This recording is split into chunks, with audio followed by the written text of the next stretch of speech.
So Passenger was directed by Andre Overdahl, and it's about a couple that takes a van road trip, and when they see an accident and they stop in the middle of the woods, they recognize that this creature is haunting them, a creature known as the Passenger, and begins tormenting them in various ways. So this is a movie that I was not really looking forward to, but I was also kind of curious because of the actual marketing for this movie.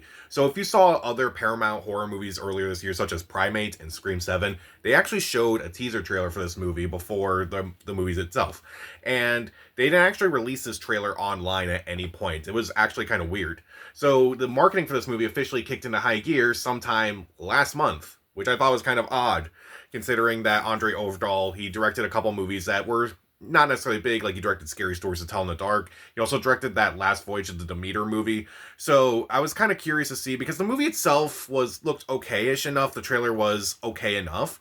And as having seen the movie, I will say this movie is very underwhelming. I will say the beginning of this movie and the end of this movie are probably the best of this movie.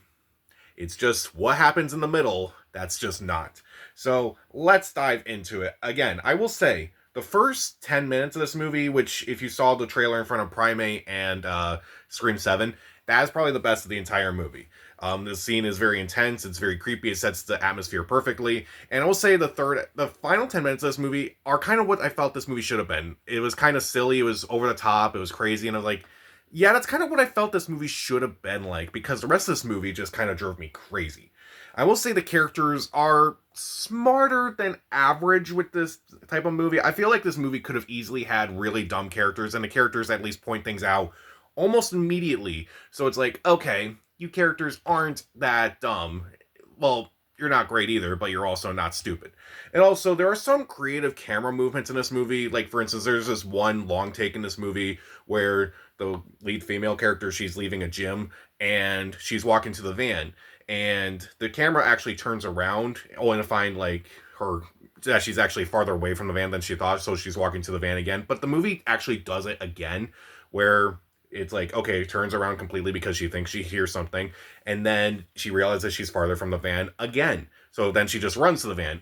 That was actually a pretty cool trick and such. And the movie actually does have some cool camera movements, like in the van itself. It's like it's kind of constantly moving around and such.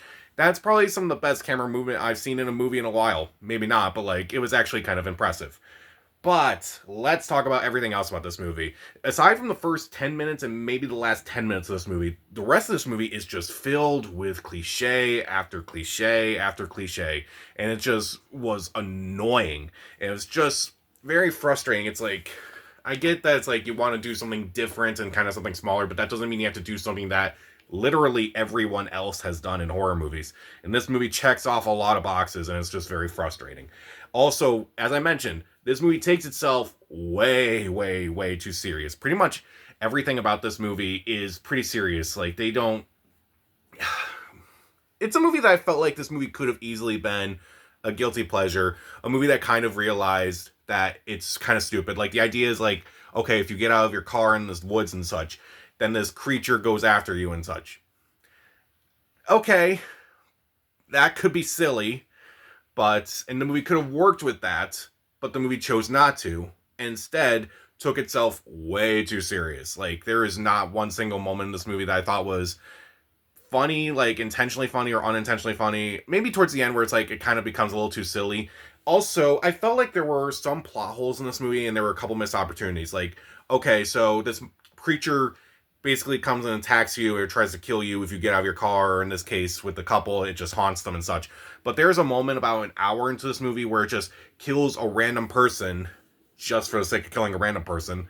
And I won't say who it is, but it's just someone who's kind of in the movie a little bit. And it's just kind of felt out of place other than just to give a scare to the main couple. It just did not really work for me.